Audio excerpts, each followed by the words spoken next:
এই ক্যান্ডেলটায় আমি এখানে একটা ডাউনের সাথে দুইটা ট্রেড প্লেস করলাম। ওকে, আমি এখানে $200 দুইটা ট্রেড প্লেস করছি। এটা আমার আজকে দিনের ফার্স্ট ট্রেড। এটা আমি যদি দেখাই, এটা আমার হচ্ছে ফার্স্ট ট্রেড। ওকে, তো আমি এইখানে ট্রেডটা প্লেস করছি। ট্রেডটা প্লেস করার পিছনে আসলে অনেকগুলো রিজন আছে। তার ভিতরে আমি যদি সব থেকে মেইন যে রিজনটা দেখাই, দেখেন এইখানে একটা হচ্ছে রাউন্ড নাম্বার আছে। আপনি যদি এইখানে যদি একটু ফোকাস করেন, যে হচ্ছে 220, ঠিক আছে, 2.220 এই রাউন্ড নাম্বারটা আছে। যে রাউন্ড নাম্বারটা আসলে বায়ার ব্রেক করার ট্রাই করতেছিল, এইখানে যদি ব্রেক করার ট্রাই করতেছিল, তবে এইখানে আসলে ব্রেক করতে পারে না, যার জন্য আমি এখানে সেলারের সাথে ট্রেড প্লেস করছি। অ্যান্ড এনাদার আমি আরেকটারও যদি রিজন বলি, দেখেন মার্কেট এইখানে আসলে স্ট্রাক হচ্ছিল, ঠিক আছে। এমন এইখান থেকে বারবার সেলার আসলে pressure, seller pressure, selling pressure, selling pressure. তো সেলিং প্রেশারটার যেহেতু বায়ার আসলে ব্রেক করার ট্রাই করতেছিল, তো এক চান্সে আসলে বায়ারের এখানে ব্রেক করার চান্স খুবই কম। তবে যদি এই ক্যান্ডেলটা যদি আমার লস যায় বা যদি গ্রিন যদি হয় any how, next candle 110% green যাবে। ওকে, তো দেখেন আমার এই ট্রেডটা এখানে লস চলে গেল। আমি এখানে পরবর্তীতে 110% বায়ারের সাথে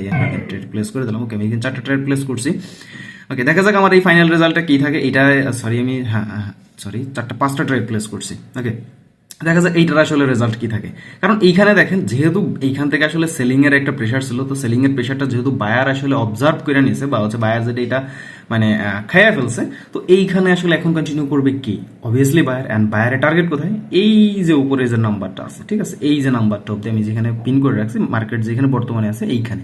ওকে, তো এটা হচ্ছে আপনার ট্রেডিং এর নলেজ এবং ট্রেডিং এর পাওয়ার। যদি আপনি আসলে প্রপার মার্কেট অ্যানালাইসিস করতে পারেন, প্রপারলি আপনি যদি মার্কেটটা যদি বুঝতে পারেন, তাইলে আপনি এইরকম ভাবে সুন্দর সুন্দর অ্যানালাইসিস করে আপনি ট্রেডগুলো প্লেস করতে পারবেন। ওকে, মার্কেট আমি দেখাই, মার্কেটটা অন কাইন্ড অফ আসলে ট্রেন্ডি মার্কেট। আমার এইখান থেকে বাইনারি ট্রেডিং এর জন্য অত বেশি দরকার হয় না, পিছনে যাওয়ার দরকার হয় না। আমার জাস্ট এতটুকু লাস্ট আধা ঘন্টা 1 ঘন্টায় কি করছে মার্কেট, এটা জানতে পারলে হলো।